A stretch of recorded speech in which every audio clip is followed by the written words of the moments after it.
Yesashimwe bene data abakurikiye Kwizera Yesu TV turabasuhuje mu izina rya Yesu. Tumaze iminsi tutaganira gutya ariko tufatanya mu buryo yenda bwo mu rusengero buri cyumweru, ariko uburyo bwo kwicara gutya harashize iminsi itari mike cyane. Twari tubikumbuye rero tugiye kuganiriza abantu ijambo ry'Imana, ariko kamanze gusabe usenge. Reka dusenga Imana. Mwami Imana, turagushimye, tugushimiye umwanya mwiza uduhaye kuganira na bene data ku ijambo ryawe.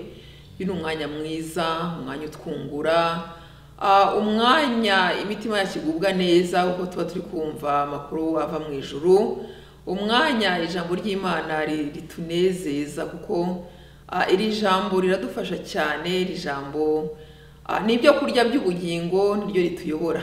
Turagushima rero uburyo bwiza ubuduhaye mwami bwo kurivugaho, nibyo kubahwa, nibyo gushima kuko hari igihe abantu babikenera ntibikunda, ariko iyo byemeye nk'uko turagushima rero ko utwemereye. Dusabye imbaraga ziva mu ijuru ngo zibane natwe, umwuka wera tuyobore, tuvuge tubwirijwe nawe mwami, ntaba ari twe ahubwo izina ryawe ryo rishyirwa hejuru. Tuguhaye umwanya wa mbere rero hagati muri twe mwami Imana yacu, kugira ngo ntaba ari twe ahubwo gukora kwawe ko kuganza, kuko waravuze ngo 2 cyangwa 3 nibaterana mu izina ryawe uzabana nabo. Mana ngwino ubane natwe, kugira ngo abe ari wowe usobanura ubwoko bwawe ijambo ryawe. Urakoze rero Mana, urakoze kugiye kubana natwe ukadushoboza, akaba ari wowe ukora Mana, icyubahiro cyose tukagiha wowe Mana, twebwe tugaca bugufi hakagaragara icyubahiro cyawe Mana. Ngaho rero ngwino uvuge natwe twumve, kandi ikirutaho twumvire, byose tubisabye mu izina rya Yesu. Amen. Amen. Urakoze cyane gusenga. Amen.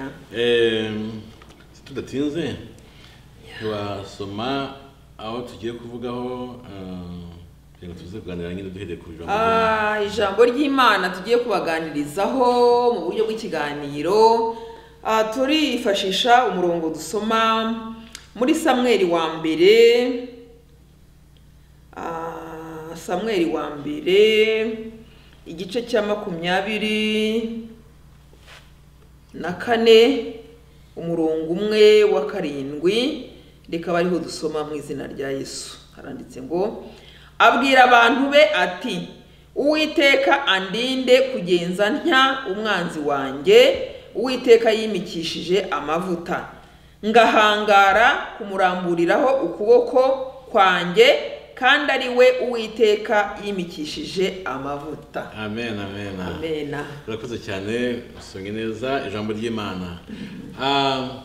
Uyu munsi tugiye kuvuga ku magambo ajyanye n'ukuntu abantu bakwiye kwifata cyangwa se kwitwara imbere y'abakozi b'Imana. Aha ngaho usomye hagiye kudufasha kumva ijambo tugiye kuvugaho uyu munsi. Ubwo turabasuhuje mwese aho tugiye gufatanyiriza ijambo ry'Imana aho muri hirya no hino ku isi. Turabasuhuje mu izina rya Yesu. Amina. Ntabwo tuvuze ibihugu cyangwa imigabane, tuzi ko mudukurikira muri benshi hirya no hino. Turabasuhuje mwese mu izina rya Yesu. Amen. Aya magambo ni amagambo yavuzwe na Dawidi. Dawidi ni umwami ukomeye, niko Bibiliya ivuga. Yego. Umwami ukomeye wa Isirayeli. N'ubu aracyavugwa cyane. Ni umwami wakoze ibintu bikomeye cyane muri kiriya gihugu. Afite amateka asobanutse azwi cyane. Ahangaha dusomewe ni mu gihe yari mu guhigwa n'uwari umwami witwa Sawuli. Sawuli yari umwami icyo gihe, ariko agahiga Dawidi kugira ngo yice Dawidi. Noneho Dawidi akamuhunga, yamuhungiye ahantu henshi mu mashyamba, mu butayu, mu bihuru, ahantu hose Dawidi ahunga. Ahangaro bari bageze ahantu noneho h'ubuvumo. Noneho Sawuli, umwami Sawuli yumva ananiwe. Amaze kumva ananiwe ajya kuryama muri ubwo buvumo.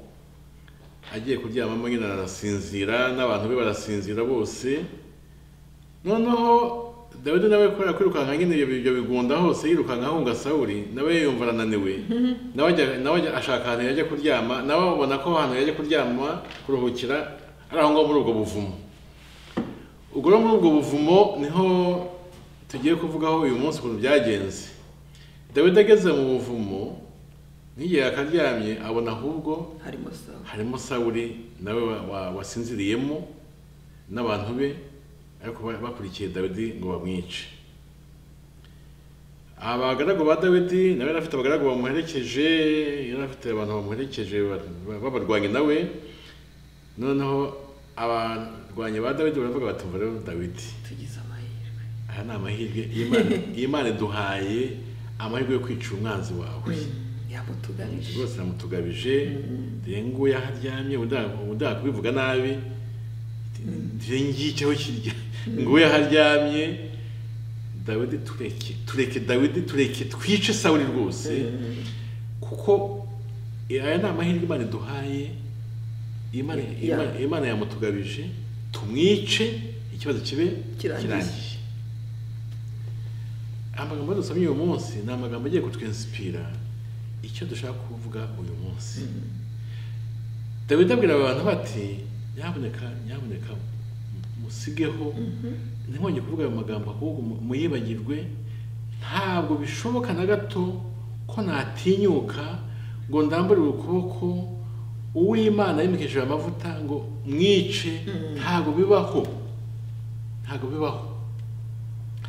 Kubera Imana yimitse Sawuli niyo Mana yanjye. Yego. Amavuta yasubwe kuri Sawuli ni amavuta yavuye ku Uwiteka, ni amavuta y'Uwiteka. Ntabwo mfite uburenganzira, ntabwo nemerewe, nta nubwo nabitinyuka kwica uw'Imana yimikishije amavuta. Abagaragu ba Dawidi bati noneho turumiwe kuko aducike. Dawidi ati ibyo kumwica mu byibagirwe. Aho Dawidi akeba ku mwenda wa Sawuli abona ikinyita, akebaho kugira ngo bizabe proof, izabe ikimenyetso azereka Sawuli ko yari afite ubushobozi bwo kuba yamwica, ariko ntamwice, kubera ko Sawuli ari umwami wimikishijwe amavuta y'Uwiteka. Nuko Dawidi akiba kuri uwo mwenda wa Sawuli, akataho rwose neza, agenda ko ikinyita akebyeho mu ntoki. Byaje gukomeza nk'indwa, ntabwo twasomye ahantu hose. Yagejeje kugira hakireka Sawuli ari hakurya ku musozi ati do mba nakwishe, ariko kubera ko amavuta yakumenweho ari amavuta y'Uwiteka, kubera Uwiteka namenye, kubera Uwiteka urukundo mukunda, kubera Uwiteka ukuntu nkunda nanjye, kubera ko nubaha Imana, kubera ko nubaha Uwiteka, ntabwo nari gutinyuka kukwica. Niyo mpamvu ntakwishe, kubera amavuta y'Uwiteka akuriho. Ariko dore ikinyita navanye ku mwenda wawe ngiki nka proof, nk'ikimenyetso cy'uko nagomba kukwica, nashobora kukwica ngo simbikore kubera izina ry'Uwiteka witirirwa. Iri jambo uyu munsi yenda abantu bavuga ati ese iki kinyita ni byose mu kutubwira ni ibiki mashaka kugira kuki.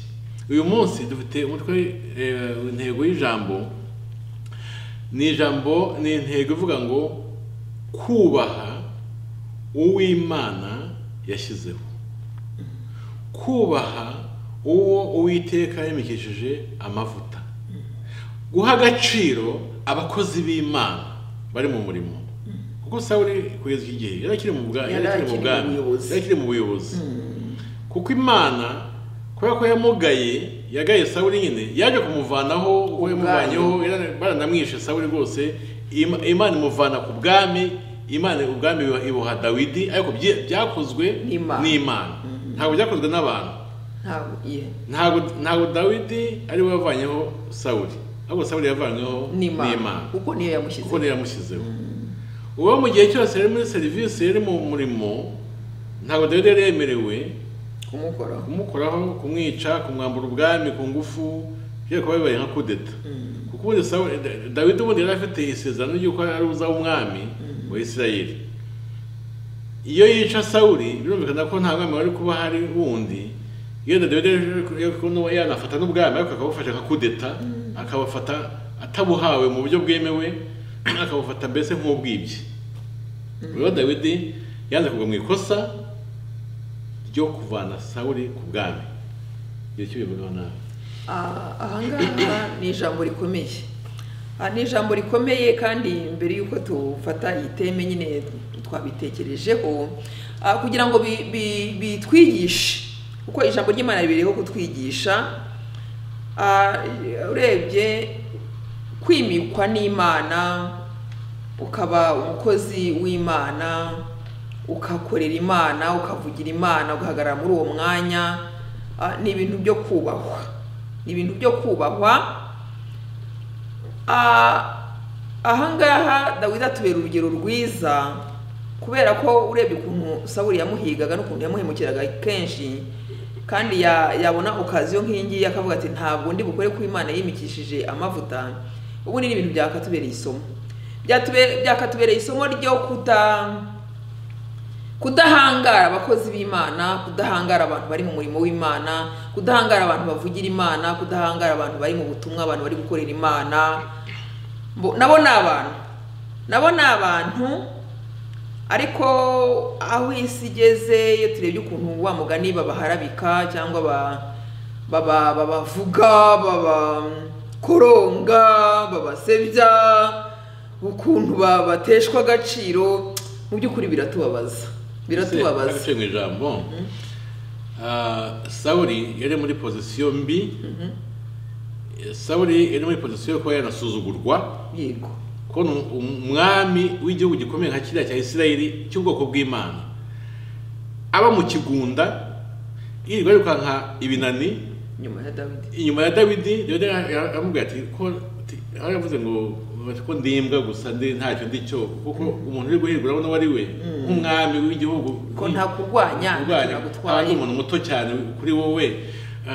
Ntabwo twasomye ko Dawidi aravuze ati rwose ati ko ndimbwa gusa mbese yabaye cisha bugufi avuga ati mu by'ukuri uri guhiga umuntu udafite aho uriye nawe uri umwami genda agasore kabirutse gusa gutya kuba uri umwami ukaba uri kumpega nka ka Dawidi rwose nk'agasore nkanjye kuko mbona gutya uri muri pozisiyo yo kwisuzuguza.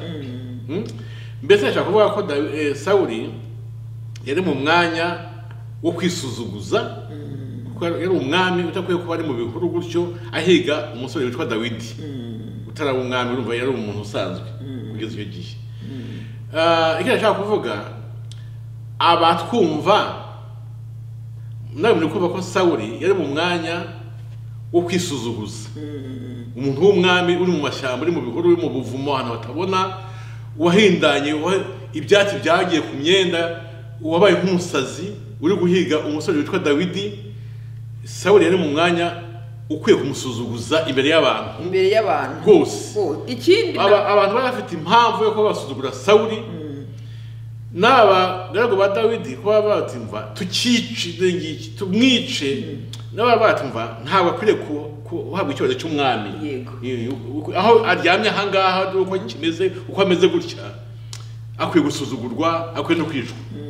Abantu ijambo ry'Imana ni ijambo ritusaba kuvuga ngo none se twakora gute twakwitwara gute imbere y'abakozi b'Imana mu gihe bahagaze neza no mu gihe bameze nka Sawuli badahagaze neza dufate uyu mwanzuro kuri bo. Hari Imana yabashyizeho ariko hari n'ako abantu turimo kubabona muri pozisiyo itari yo kubahwa. Dushingiye kuri Dawidi ukuntu yabyitwayemo kuko Dawidi turamufataho icyitegererezo. Dawidi yafashe umwanya umuntu wese yakagombye gufata imbere y'abakozi b'Imana. Bishatse kuvuga ngo nari mpakomoje ndavuga nti mu by'ukuri umukozi w'Imana nawe ni umuntu. Iyo tuvuze ngo nawe ni umuntu ni ukuvuga ngo nawe yanakosa. Noneho rero inyigisho y'uyu munsi igamije kuduha umwifato uko twakwitwara imbere y'abakozi b'Imana, agaciro twaha abakozi b'Imana, uburyo twabafata, mu gihe bari mu murimo w'Imana bakora neza, no mu gihe wenda banateshutse da aho ngaho. Twebwe twifata gute imbere y'abo bantu bimitswe, reka bivuge gutyo, bitirirwa izina ry'Imana, bakorera Imana? Noneho rero nk'uko Dawidi yabikoze akavuga ati ntabwo nshobora kurambura ukuboko ku muntu wimikishijwe amavuta, niko natwe nk'abakristo tutagomba guhangara abakozi b'Imana, guhangara abantu bimitswe, guhangara abantu bitirirwa iryo zina ry'Imana ngo tubandagaze, tubasebye, tubatuke. Impamvu none yihe rero? Impamvu Dawidi yayivuzeho, ntabwo Dawidi yatinye Sawuli.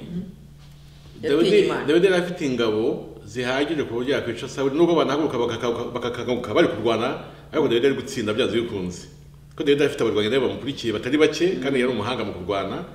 Kandi Sawuli ahantu yari aryamye aho, gupfa byari ibintu byoroshye cyane.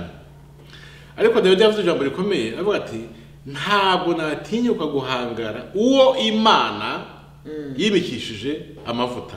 Afete abadukurikiye mu ijambo ry'Imana, ntabwo turi gukingira ikibaba abakozi b'Imana, ntabwo turi kuvanga abakozi b'Imana bakora ibyo bishakiye, cyangwa se ngo tube ko ari abatagatifu. Ya turashaka kuvuga umwifato wawe imbere y'umukozi w'Imana,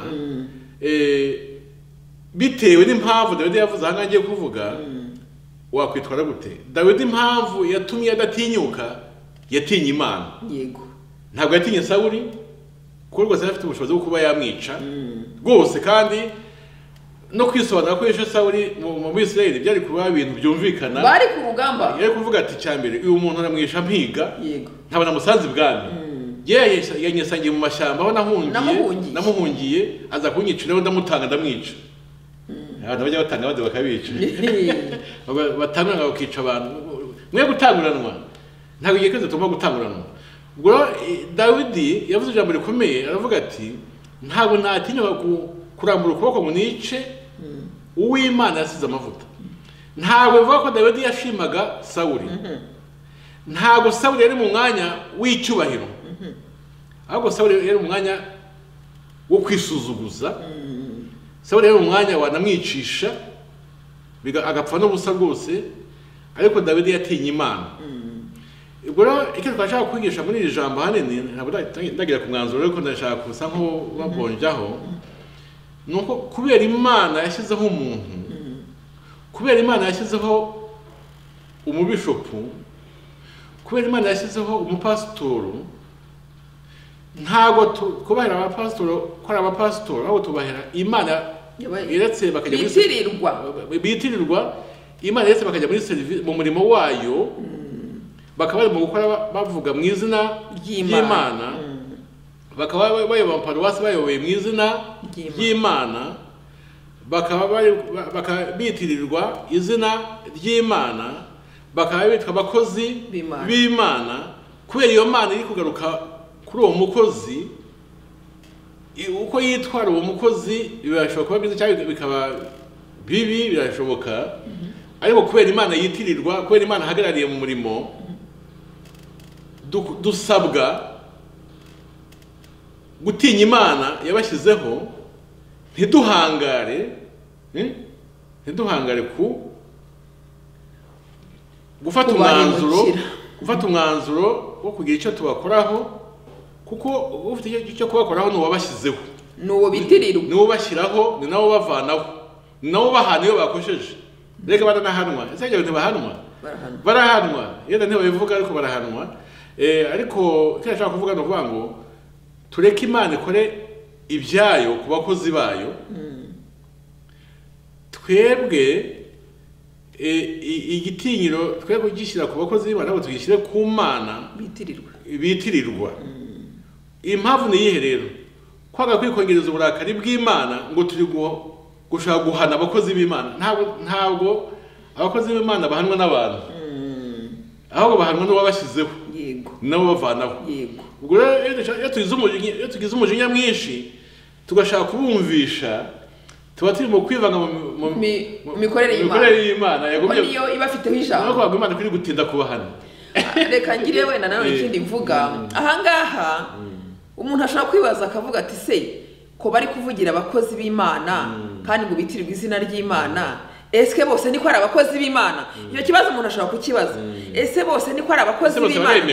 Ese bose bari mu muhamagaro, barahamagawe se? Ariko reka ngira ikintu bivugaho.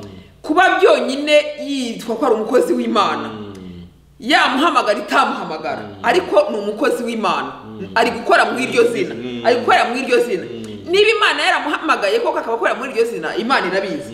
Niba kandi nanone yiyitirira izina ry'Imana agakora mu izina ry'Imana we itanamuhamagaye, Imana nanone irabizi. Imana irabizi ko ari kwiyitirira izina ryayo. Aho ngaho ni naho wari ugeze uvuga ngo mu by'ukuri Imana ubwayo niyo yifatira umwanzuro. Ntabwo ari twebwe two kuvuga ngo uyu yarahamagawe ari gukora mu izina ry'Imana, uyu ntiyahamagawe.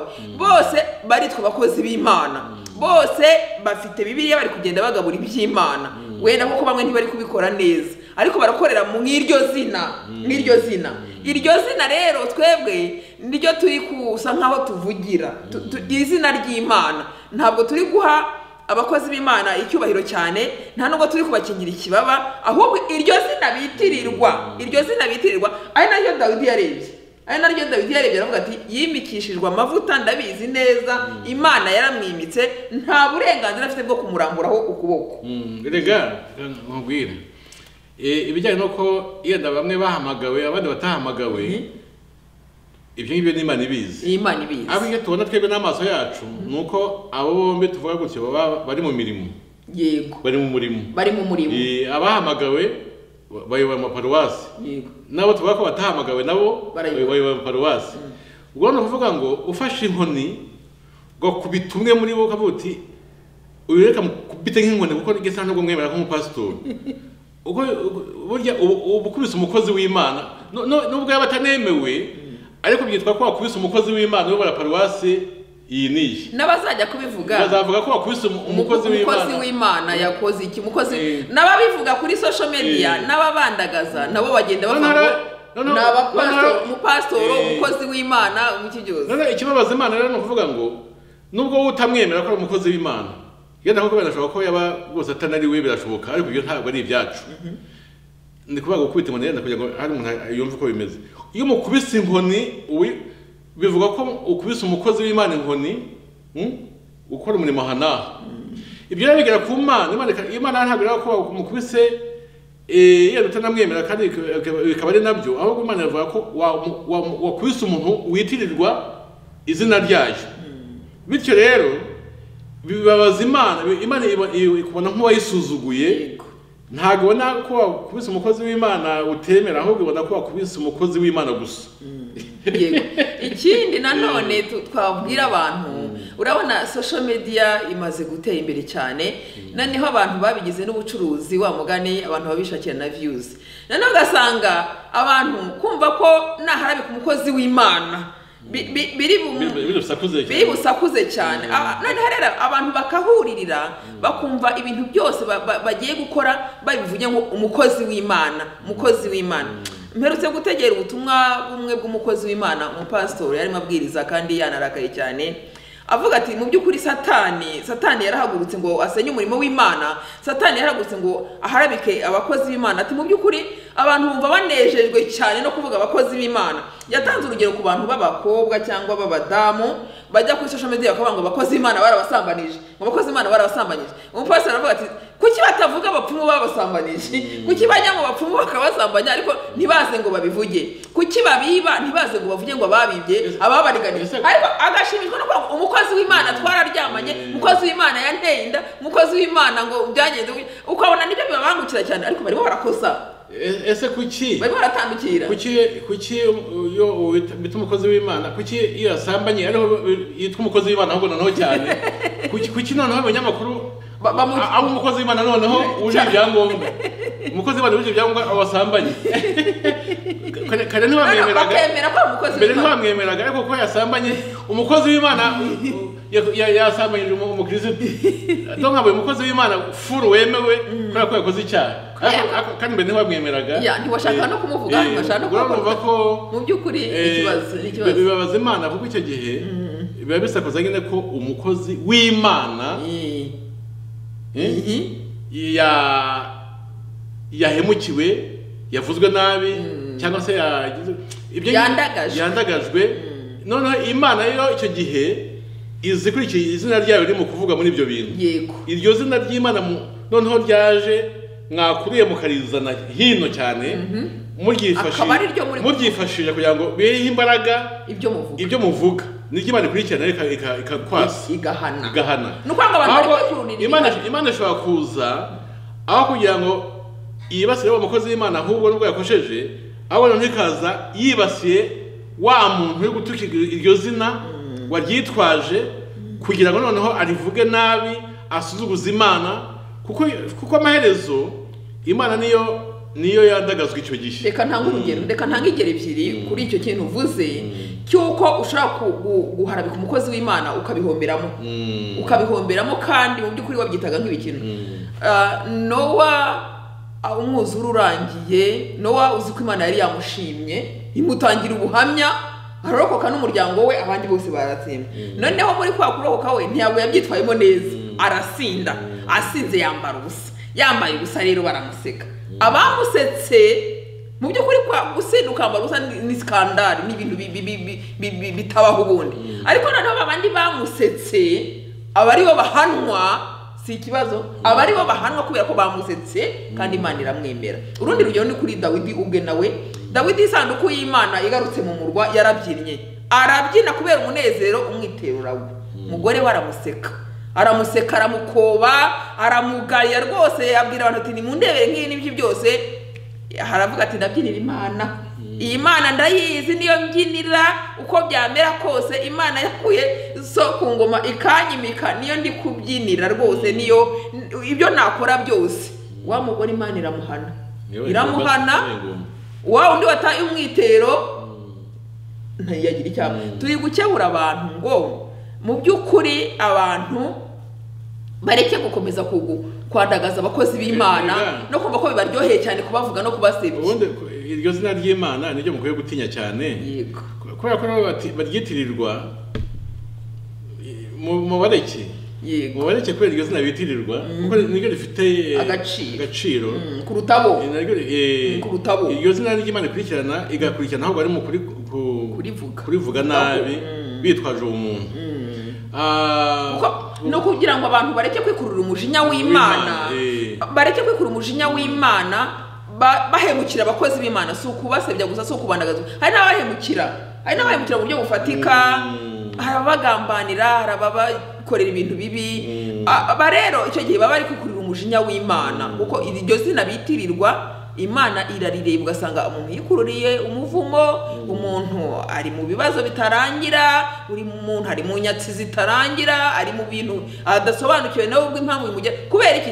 Kubera ko yatutse umukozi w'Imana, kubera ko yamukiye umukozi w'Imana, kubera ko agambirira guhemukira umukozi w'Imana. Aha hantu rero tuhirinde. Mbese mu yandi magambo, iyo ubikoze gutyo wibwira ko uganye umukozi w'Imana, Imana yo izikurikira izina ryayo ni mu kuvuga muri ibyo bintu. Yego. Igahana umuntu wabyijanditsemo. Yego. Kuko abakozi b'Imana n'ubundi iyo bakosheje Imana irabahana. Rega muhumure, mwikurirwa mwiteranya n'abakozi b'Imana cyangwa se mushaka kubihimuraho. Imana si yaboroheyeyo. Imana irabahana, barashize barakubiswe. Nabirabahana barakubitwa ntibabivuge yenda. Barakubitwa. Imana yavuga ngo guhora n'ukwanjye. Ngo guhora n'ukwanjye mu bareke. Ntimubwire ngo Imana ntibabona. Imana ifite ukuntu ibahana, ahubwo basengere. Wibyinjiramo n'amakosa bakuru yereka Imana, usenge wereka Imana were kubira bidakwiriye, ariko wifati ya mbere kumushyira ku karubanda. No ikindi iyo Imana yatoranije umuntu, tuvuge buriya abakristo ni nk'ibagana ariko murabizi. Buriya murabona igihugu cya Isirayeli ni igihugu kituwe n'ubwoko bw'Imana, Imana yatoranije. Mu by'ukuri bakora ibyiza byinshi, turanabakunda cyane, genda n'abakunda rwose ku giti cyanjye. Tugomba kubakunda. Ariko n'ubundi nubwo utanabakunda, uyu mwanya ndagusaba kubakunda. Buriya Abisirayeli buri gihe bakora ibyiza, bakora ibibi, iyo nibuze Imana by'ukuri ugomba kujya ku ruhande rwabo igihe cyose. Bidatera nuko bakoze ibyiza cyangwa bakoze ibibi, uko babigenza kose, yuzi Imana ukabuze ko Imana yatoranije Aburahamu akabyara Isaka, Isaka akabyara Yakobo, Yakobo agahinduka Isirayeli, akabyara 12 bagahinduka Abisirayeli, bakari bari abantu tubona hariya. Uzi ubwenge ujya ku ruhande rwabo buri gihe nubwo utasobanukirwa ibyo bari gukora ibyo ari byo, kuko Imana yarabatoranije. Kujya ku ruhande rwabo niyo position nziza ukwiye kugira, kuko niba se yaravuze niba Imana yarirahika ngo uzabavuma nzamuvuma, none se nubavuma nyine urahura n'ingorane. Uzabifuriza ibyiza nanjye nzamuha ibyiza, nta kundi byagenda. Donc Abisirayeli position yanjye namaze kubimenya, nawe ukwiye kubimenya. Jya ku ruhande rwabo, Abisirayeli jya ku ruhande rwabo igihe cyose, no gutamenya neza ibyo bari gukora, no gutabisobanukirwa, no guheragira n'ibyo ugaya, buri gihe jya ku ruhande rw'Abisirayeli. Nibwo buryo bwiza Bibiliya tusaba gukoresha. Waravuze kuri Nowa. Nowa nyine umuhungu umwe we yaramusetse ajya kubwira abandi tumuze murebe ibyo akoze. Data yambaye ubusa rwose, nuko abandi baza bafashe umwenda bareba ikinyuma baramukingiriza baramwandika batamureba. Uwo nguwo wavuze Nowa ko yambaye ubusa, Nowa aramuvuma. Umuvuma rero ufata n'umuhungu witwa Kanani. Ni nawe wafashe. Kanani rero ndagira ngo mvuge Kanani. Kanani niwe ukomokaho n'Abanyakanani. Yego. Kanani yaje kugira urubyaro rwinshi, bajya mu gihugu cy'Kanani, barahigabiza. Igihugu kirimo amata n'ubuki, niko navuga, birandiko nakwitubwira bwo igihugu kiba cyiza kuri bo, bararyoherwa. Ariko Imana yavuga iti kuva no yaravumye Kanani, bare nabanze ndakibasohoramo byanze rwose. Imana yategeka ko bagenda, Imana bira Yosuwa nyine iti ugende mu bice ntasigare numwe, kuko baravumwe bava kuri Kanani. Wavumwe na Nowa, nyine ubwo bari mu muvumo. Iki gihugu ngomba kukibaka neza bakakivamo, bagapfa bagashira, noneho bakinjira mu bwoko natoranije. Amena. Urumva ko amuvumo uraje kuri Kanani n'abakobwa kuri Kanani, batuye Kanani mu gihugu cy'Kanani, igihugu gikomeye cyane cyiza kirimo ibintu byiza byinshi, ariko Imana bagisohokemo ubice bashiremo, Abanyakanani bose bapfa bashireho, ntusige n'umwe, hanyuma niba gushiramo hije ubwoko bwanjye natoranije. Nicyo gihugu cy'isezerano bahaye, Abanyakanani bazime bave bibagirane ku isi, kuko barakosheje. Kubera iki? Basuzuguye cyangwa se basebeje umukozi w'Imana Nowa. Nubwo yambaye ubusa ni umukozi w'Imana. Kuba nawe yambaye ubusa ntabwo byamuvanyeho kuba ari umukozi w'Imana. Kuba Imana yaramwishimiye. Erega Nowa yumviye Imana. Nowa yumviye Imana, yumviye imiburo y'Imana. Nowa bazi inkuge bamureba, baramukwena. Nowa yumvira Imana, arakomeza yumvira Imana, Imana iranyurwa. Nowa yubaka inkuge bamureba. Nuko Nowa rero Imana yaramwemeraga. Icyo umuntu yavuga nuko abakozi b'Imana nabo bashobora kujya mu makosa hamwe namwe, ariko ko hari ikintu Imana yabakundiye. Attention. Nese na Dawidi turimo gushima, Dawidi nawe hari amakosa ya Dawidi ntimuyazi, ariko Dawidi ni umuntu ukomeye cyane, tubaza kwigisha mu minsi iri imbere. Ni umwami ukomeye, biri bakora umwami ukomeye na n'ubu. Kandi muzabona ko n'ubundi ko kandi muri Isiraheli se kirangantego bagenderaho ni Dawidi ni umwami ukomeye, ari imbere pe. Umukozi w'Imana ashobora mu makosa, ni umukozi w'Imana waguye mu makosa. Nowa yambaye ubusa, ni Nowa nyine wambaye ubusa, ariko ni Nowa wumviye Imana. Wumviye Imana. Mwitondera abakozi b'Imana mutajya mu bihano, mutajya mu gukubitwa iminyafu cyangwa kw'inkoni n'Imana. Abakozi b'Imana mubareke, Imana nizajya ibahana ubwayo. Amakosa muri mu kubabonaho abakozi b'Imana, simvuga ko adahari rwose, ariko Imana izabahana, abo bakozi b'Imana izabihanira. Ariko mubareke, mwibahana, mubareke, mwibafatira ibyemezo. Imana ntibabona, irababona ibyo byaha barimo. Imana irabizi, Imana izajya ibahana abo bakozi b'Imana, ariko mwe mwibyinjiramo mureke Imana aba ariyo ibahana. Ahubwo mububahira amavuta Imana yabashyizeho, mububahira iryo zina bitirirwa, iryo zina yitirirwa. Ubwo mwanzuro ni ukuvuga ngo abakozi b'Imana bakora neza bakora nabi, twe kwivanga mu kubafatira ibyemezo. Ufata ibyemezo kuri bo ni Imana. Kuko iryo zina ry'Imana bitirirwa, dutinye, tudatinya abakozi b'Imana, ahubwo dutinya iryo zina bitirirwa. Kuko uyu muharabitse ukamara bikavuga ngo ushyira mu Imana, Imana izikurikirana iryo zina mu kuvuga wowe. Imana ishobora gusimuka umukozi Imana ikagusimbukira wowe, umuntu uri kuvuga izina ryanjye ari kurivuga mu buhe buryo. Niba yakosheje ubwo n'Imana yivuga, niba yakosheje ni umukozi wanjye, bikureba bagiye bamushyizeho, ni ugomba kumuhana, igize uko nabigenza, we ndekera umukozi ye Imana mfite uko ya uvuze ako kantu kuko Imana ikurikirana izina ryayo. Nibuka nanone izina rya Yesu kuntu iyo urivuze byanze bikunze Yesu ahita aseruka. Reba uwo muntu uvuze iryo zina ngo babiri cyangwa batatu ni batana mu izina ryanjye ngo nzaba mpaye. Bivuga ngo izina rya Yesu iyo uryatuye niyo namwe abadayimoni bahunga, kubera ko iyo uvuze izina Yesu araseruka. Ubwo rero abakozi b'Imana nabo iyo abantu bari kubaha bikavuga ngo umukozi w'Imana, ngo murebe umukozi w'Imana ibyo yakoze, Imana ikurikirana iryo zina ngo Imana ninde umvuze.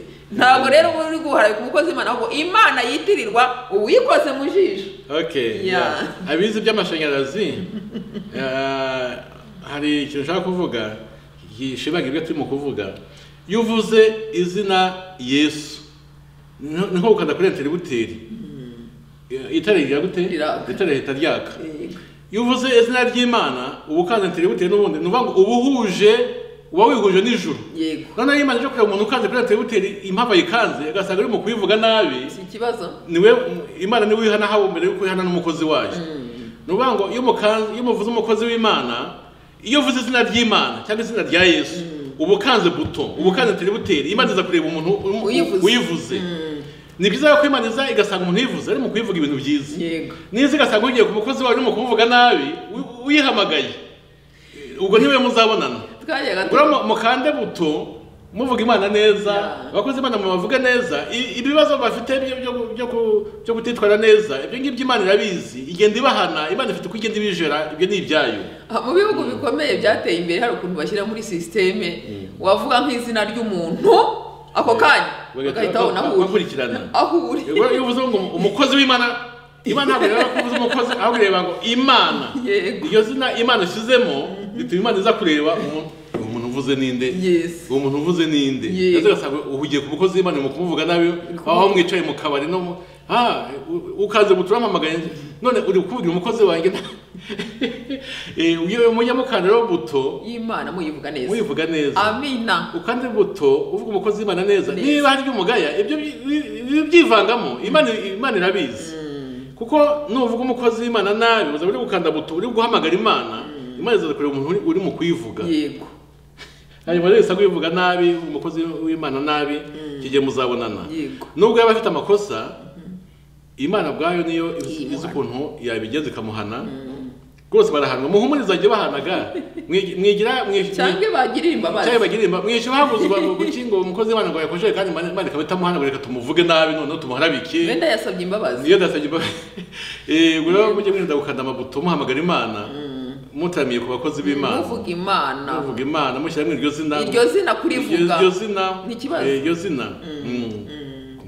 Bro ni bagatubibiye rwose. Abakozi b'Imana mubareke Imana yabashyizeho izagiye bahana nibakosa cyangwa ibahe imbabazi, basaba n'imbabazi ntago ari abanyabyaha batihana, basaba imbabazi iyo bakosheje. Twavugaga muri rusange navuga abakozi b'Imana, ariko noneho byaba ari ikindi kibazo witwa umukozi w'Imana ukavuga undi mukozi w'Imana nabi.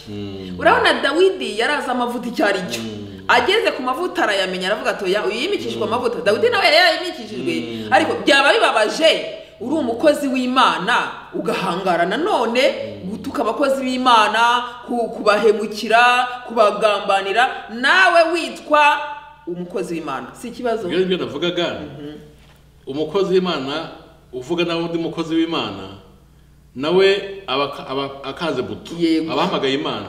Imana ikasanga uhugiye ku mukozi w'Imana mugenzi wawe umuvuga nabi, Imana iguhana nk'umuntu uri gusebya izina ry'Imana, nawe uhanwa nk'abandi bose. Kuko umukozi w'Imana uri guhanabika umukozi w'Imana mugenzi we aba yamaze kwiyambura ubukozi bw'Imana. Kuko umukozi w'Imana nyakuri yitwara nka Dawidi uko yabigenje. Yaba ati aya mavuta asanze andi amavuta ya Sawuli ahuye n'ayanjye none ubwo amavuta yo mugwaho kandi akaba amavuta y'Imana akwiye kubahana yego amavuta ya Dawidi yubashye aya Sawuli umukozi w'Imana nawe amavuta yawe akwiye kubaha amavuta yundi witirirwa iryo zina umukozi w'Imana mugenzi wawe kuba yitirirwa iryo zina amavuta yanyu yo bakwiye kubahana yego nibitaba gutyo Imana zaza ireke amavuta yandi mu gusebya ahubwo izimukire kuri wowe iguhanire ko utari guha agaciro amavuta y'umukozi w'Imana mugenzi wawe ukaba uri mu kumuharabika mu batazi n'Imana ahubwo yego no kuba maso abakozi b'Imana abandi bantu abakozi b'Imana tububahira Imana bitirirwa mu by'ukuri suba ko ari abatagatifu bayasibye tuvuga ariko kwera Imana bitirirwa kwera iryo zina twirinde gukanda amabuto duhamagara Imana mu gihe Imana yazigasaga turi mu kubavuga nabi yaduhana ubwo abakozi b'Imana mu bahe amahoro mu bareke Imana ubwayo izi byabo abakoresheje igenda ibahana abandi kabanyaga umwanya barimo ibyo ni domene y'Imana kubera ko umurimo w'Imana ni umurimo w'Imana ntabwo ari uw'umuntu pe Imana ibereye maso umurimo wayo ubwo rero kuvuga ngo uri kurengera umurimo w'Imana kurusha Imana uharabika abakozi b'Imana ntabwo ari byo kuko umurimo ni uwayo kuko niba hari ubabaye kurusha abandi ni Imana ntabwo ari wowe ubwo se ubabaye kurusha Imana iriko n'umurimo wayo upfapfana oya ntabwo urusha Imana kubabara igihe umukozi w'Imana ari kwitwara nabi Imana nibabara mbere na mbere ubwo wishyuhaguzwa gushaka gutanga Imana kurakazwa n'umukozi w'Imana utamera nkawuza washatse kuramira isanduku ngo agiye kuyiramira muzi uko byagenze yahise agwa aho ngaho kuko isanduku y'Imana se urayiramira ifite nyirayo ntacyo yaba Imana uraramira Imana ntacyo yaba Imana yego okay ndumva byumvikana ubwo kubera Imana twamenye kubera iryo zina ry'Imana ryonyine twuha abakozi b'Imana bidatewe nabo ahubwo bitewe n'izina bitirirwa yego nkuko Dawidi yubashye amavuta ya Sawuli bitabuje ko abona amafuti Sawuli arimo nawe wa amavuta y'abakozi b'Imana nubwo wabugaya kuko nyirayo amavuta arabibona byose ubwo mureke Imana ikora akazi kayo ku bakozi bayo mwirinde kwiteranya n'Imana kuko nuvuge umukozi w'Imana nabi uzaba uri gukanda buto uhamagara Imana nizigasaba uri mu kuvuga nawe umukozi w'Imana izaguhana ubiguyemo kandi mu by'ukuri bitari ngombwa ndumva twabivuze kandi birumvikanye asigaye no gusenga Imana ikadushoboza kubaha amavuta y'abakozi b'Imana kubaha iryo zina bitirirwa reka dusenge Mana turagushimye kubw'ijambo ryiza utubwiye iri jambo rirakomeye kandi rifite imbaraga niyo mpamvu twinginze cyane kugira ngo mu gihe nk'iki uduhe kubaha izina ryawe duhe kubaha izina ryawe duhe kubaha abakozi bawe Mana kubera ko umurimo ni uwawe ni wowe ureberera Mana ubereye maso ibyaba byose tuzi ko umurimo wawe ubereye maso shoboza rero ubwoko bwawe kubaha izina ryawe kubaha umurimo wawe kubaha abakozi b'Imana kugira ngo nukuri tubashe guhagarara mu murongo udushakamo urakoze rero kubwira ijambo riherekesha imirimo n'ibitangaza benshi bazaryumva bazafata ingamba abantu bafata ingamba zo kubaha abakozi b'Imana no kubaha izina ryawe Mana kugira ngo umurimo wawe n'ubundi ukomeze gukorwa urakoze rero kugiye kubikora kandi ukihisha icyubahiro ku isi hose byose tubisabye mu izina rya Yesu